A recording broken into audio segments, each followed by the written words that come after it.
What's up, everybody? This is E the Prophet. I'm back. It's been a long time since I did a video, and today I'm doing a video, the first of what I call the Truth series, where I'm just gonna try to enlighten y'all and explain some things to y'all that y'all may not know or may not be able to figure out on your own. I call myself a prophet, and from this point on, I'm gonna start acting like a prophet. I'm gonna show y'all why I call myself that. Today, this video is going to be about the brain, the mind, consciousness, and how we think. The reason why I made this video, I was reading an article from a lady who was a doctorate. I can't remember what her specialty was, but she was talking about the brain and how our senses work.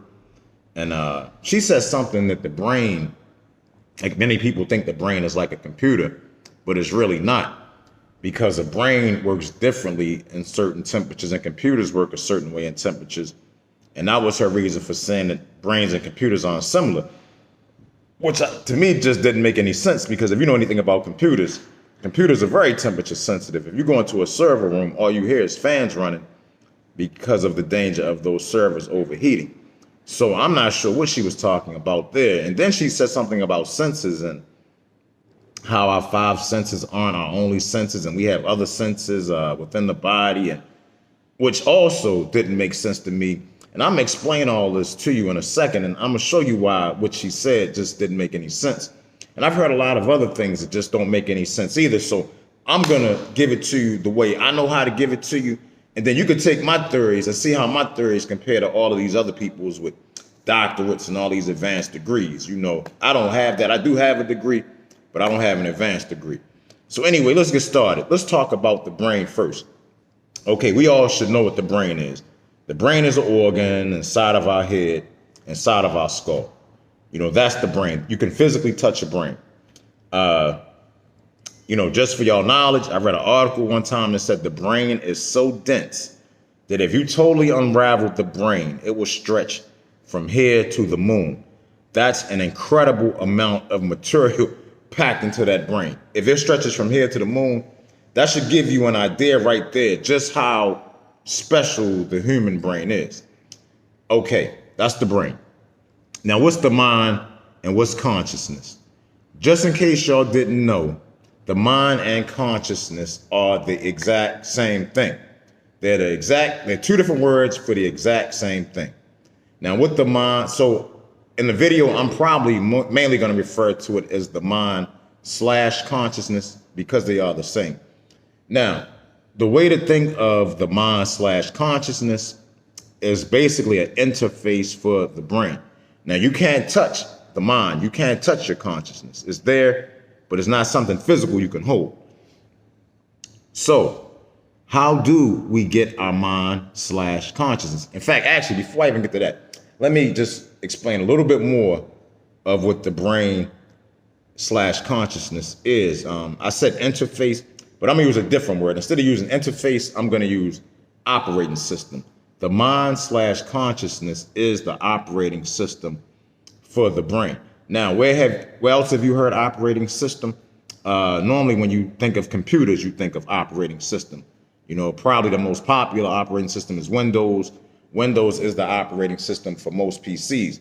And to put it in perspective for you, if you take a computer, I don't care how powerful this computer is, you can put the most powerful processor, the biggest hard drive, the most memory. You can make this like a $100,000 computer. But if you don't have an operating system, that hardware means nothing. You have no way to access that hardware without that operating system. You know, it's the same thing for Google devices that use Android.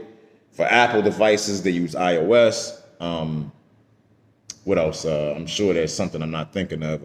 But basically, the operating system allows you to access that hardware no matter what it may be. And in that sense, a brain is very similar to a computer. A computer is very much more rudimentary than a brain. You know, a brain is like a million years ahead of a computer, but they are very similar in certain respects. Even if you think about a virus, I'm gonna tell you what's funny. A virus affects a brain almost the exact same way it affects a computer. Like now, most people think a virus attacks the body, it actually attacks your brain. I had a virus maybe 2 years ago, and two symptoms I remember is that my temperature was off. Like no matter what I did, I was cold. No matter how many blankets I put on, I was still cold. And also my taste buds changed. Like at some point, everything tasted like salt. No matter what even if I ate ice cream, it tasted like salt. So the virus evidently affected my brain somehow. And it's the same way with computers. In fact, the same way the body deals with the virus is almost the same way a computer deals with the virus. In many cases, if you get a virus on your computer and use a program to get rid of it, it actually doesn't get rid of the virus. In many cases, it'll bind the virus and hold it somewhere so that it can't cause any more damage. And then it'll study that virus so that if you get another computer virus, it kind of knows how to deal with that virus. Your body works the same way in terms of if you get a virus, I don't know if your body expels a virus or if it does pretty much the same thing, holds the virus in place and then creates antibodies so that, if you get another virus, you'll be able to deal with it. So just in case y'all didn't know, the immune system and your antibodies are the only effective thing at dealing with the virus. That's it. Now, this video is not about viruses, so I'm not going to spend a lot of time on that. But I just kind of wanted to give y'all like a break, like just show y'all how close and similar a brain and a computer is. I'm positive that the computer is modeled after the brain. I'm positive. Now, let's get back to the mind/consciousness and how that works. Okay, I want y'all to follow me here because I'm about to give y'all some really powerful information. I want you to think of your five senses, your sense of sight, your sense of hearing, touch, smell, and taste. Those are your five senses. Those five senses allow you to interact with your environment. That's what your five senses do. They allow you to interact with your environment. Without those five senses, you have no way to interact with your environment. You have no way. And in fact, if you don't have your five senses, you're a vegetable. You can't even live without having those senses. You'll be on life support because your body has no way to sustain itself without those senses. Meaning, we have to have a way to interact with our environment in order to have a mind/consciousness and even to survive. Now, how does having those five senses give you your mind/consciousness? Well, those five senses, whenever you use your five senses, it sends information back to your brain. And that information is stored in memory. And that's what actually generates your consciousness/mind. That's what makes you able to be aware. Your ability to see, hear, smell, taste, and touch. And that information going back to your brain, generating your consciousness. That's what generates your consciousness. That information, that memory. Now, when that memory, like your brain has an infinite amount of memory, like if you compare it to a computer. That's when you hear people say that a brain is like way more powerful than a supercomputer. That's why, because the memory of a human brain is like almost inconceivable how much memory our brains can hold. If you think about it, from the time you're a child to you're, like an old, a person, your brain stores all of that information over 60, 70, 80, 90, 100 years. So like I said, when you think of it in that sense, your brain is like a million years ahead of a supercomputer in terms of memory. Now, in terms of computation, they may be able to, have a supercomputer outperform a human in certain things, but in terms of memory, it's not even close. Not even close.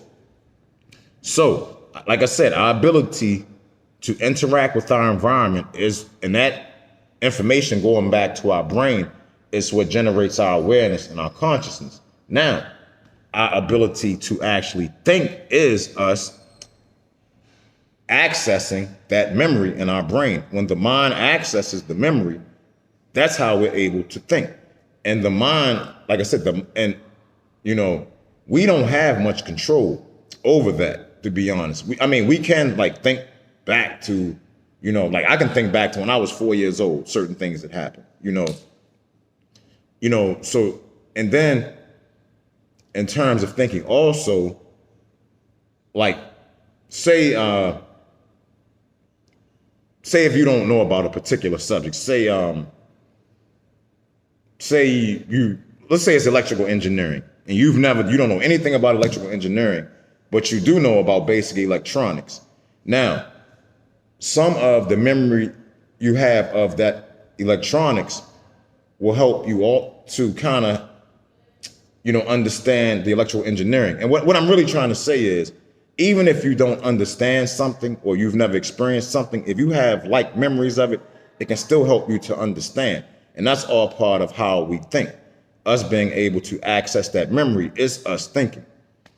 And, if you understand what I'm saying and how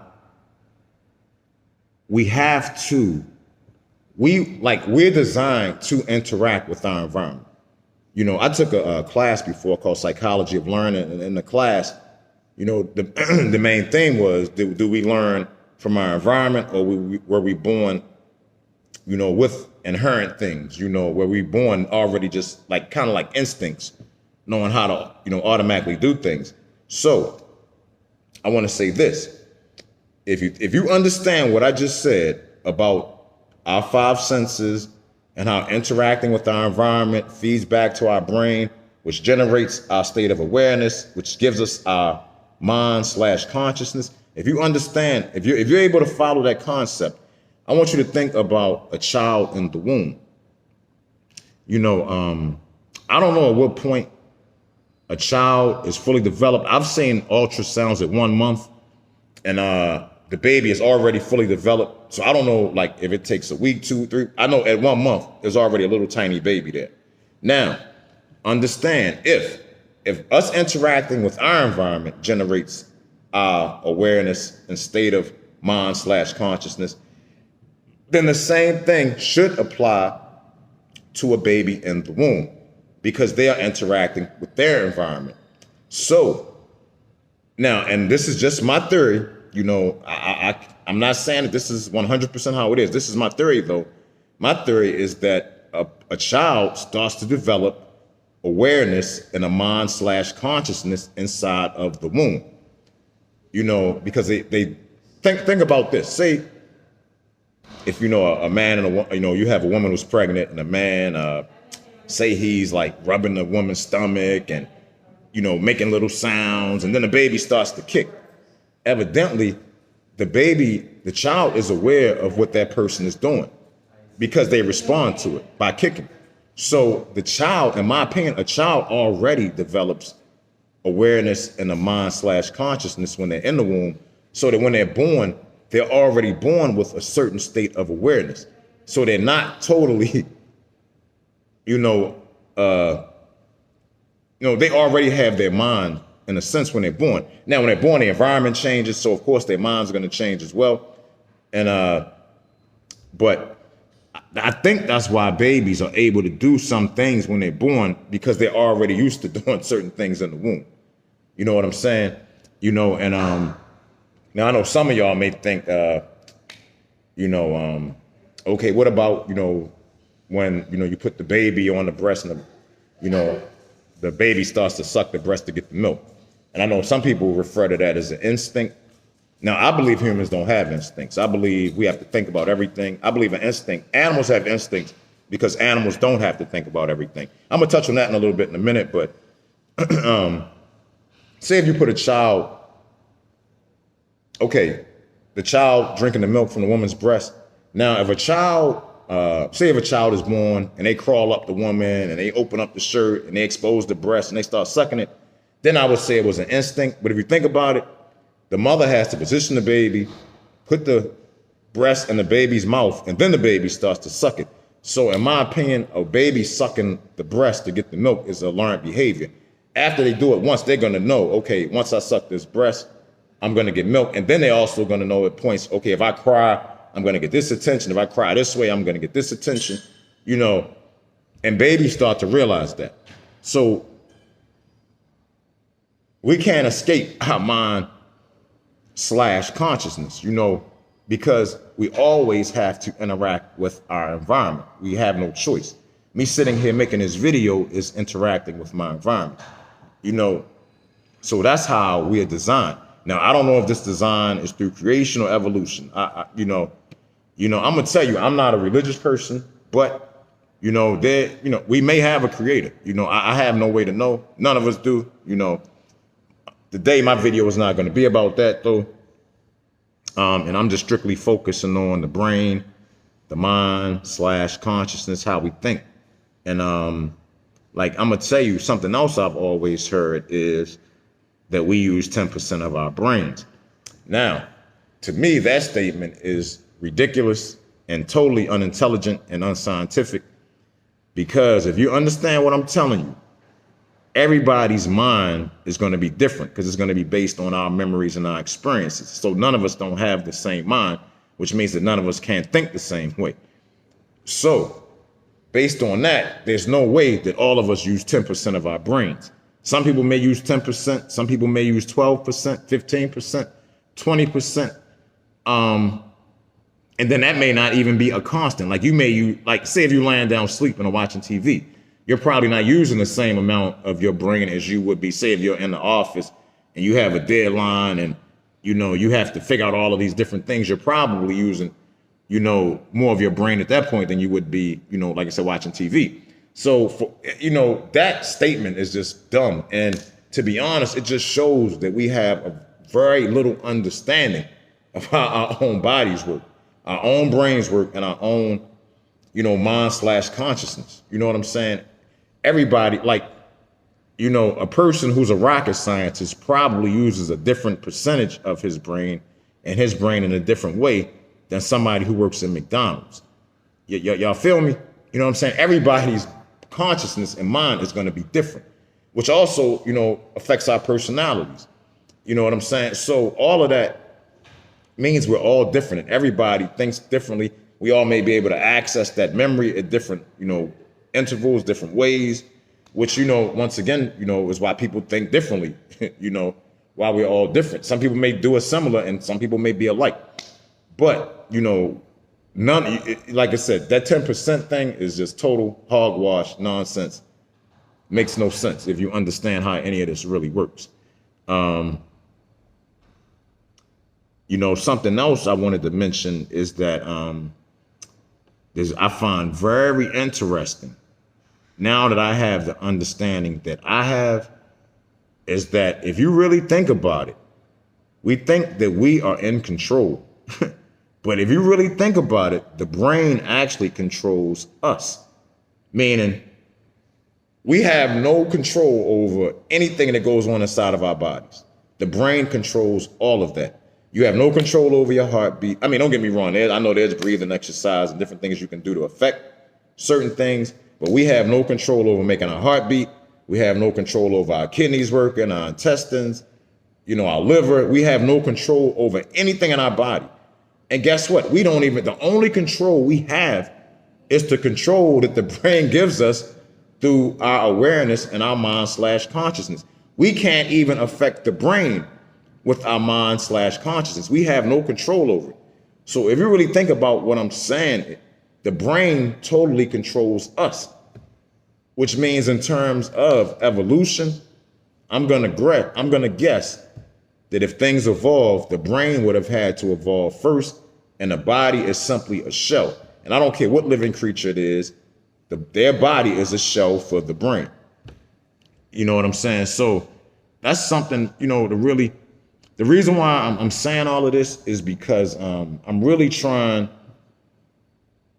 to give a new starting off point, a way that we can look at things differently, because a lot of the information that's being put out there is just not accurate. It's just not right.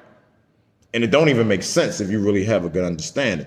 So I'm trying to put some different theories out there to give us new start off points. Maybe we can see things differently if we look at things differently. And I'm telling you, we have to start looking at things differently. We can't keep being mindless and listening to every dumb thing people tell us. We just can't. You know what I'm saying? And that's why I'm a prophet, and I'm trying to tell people you got to think for yourselves. You have to be able to think for yourselves. That's why you have this. You know what I'm saying? Now, my mind probably works different, and I do have the ability to think for myself. I do. I don't have to rely on anybody to tell me how to live my life or how to behave myself or any of that. You know, I'm intelligent enough to know, to understand this and to do it for myself. So, you know, I really hope that people can follow what I said, and I said it in a way that's clear and concise, you know, because like I said, the way I said it is the way I see it. And if anybody, you know, sees it any differently, by all means, please leave a comment, you know, contact me. You know, I'll talk to anybody. I'll debate anybody. I'll come on anybody's program. You know, let's have a discussion. And I guarantee you, I can hang with the best of them. I don't care what paper you have, what degree you have, how advanced it is, how many papers you wrote. I don't care. I can hang with any of you. I can put my theories up against anybody's, because I won't even come on here and make a video unless what I say makes perfect sense, makes absolute sense. I won't waste your time and I won't waste my time. You know, and that's just the way I am. That's how I do it. Anytime you see me on YouTube, I'm talking about something that I know what I'm talking about. You know what I'm saying? And just to reiterate before I leave, you know, we have 5 senses: the sense of touch, taste, smell, hearing, and I probably forgot one. But anyway, we have our 5 senses. Those 5 senses allow us to interact with our environment. Us interacting with our environment sends information back to our brain in the form of memory. And just in case I didn't mention it before, your brain controls all of your senses. I should have said that. The brain controls all of the senses, meaning, you know how sometimes you see things that aren't there, or you hear things that aren't there? That's the brain. The brain controls all of it. All of it feeds back. All of your senses feed back to the brain and form what is called memory. That memory we could even call our subconscious, that big pool of memory that never ends, that just gets bigger and bigger. We can call that our subconscious. And that's why, you know, sometimes when you have dreams, you dream about things from 20 years ago, because you can dream about anything that's in your memory. Anything can come out, you know, in your subconscious when you're sleeping, because you have no control. You know what I'm saying? So anything your mind needs to get rid of, it can. You know, but yeah, that's how, now as we access that memory, that is what we call thinking, us accessing that memory. So us interacting with the environment with our senses generates our consciousness, generates our state of awareness through the brain. The brain controls it. And as we access the memory to think about different things, you know, that's how we think. That is how we think. That is thinking. I hope this makes sense to you. I hope, like I said, you can follow me. I will put this theory up against anybody else's. If you know anybody who has a better theory, please contact me. Please let me know. I think I'm going to end the video there. I missed y'all. I really did. I really miss making videos. Please like the video. It would really mean a lot to me if you like this video. It really would. Share it if if you think anybody else would need to hear it. Please leave comments. If you disagree, if you agree, if you have anything you want to add, please feel free to leave a comment. And please subscribe to my channel. The next few videos I'm doing are, like I said, they're going to be called the Truth Series. And I'm going to be talking about serious things and trying to explain them in a way that only I can. Everybody who's watching the video, I love you. I love you all. Please stay safe, stay healthy, stay strong. Mental, physical, spiritual strength. I live by it. That's why I tell y'all that. That's what I live by. That's my credo. Peace.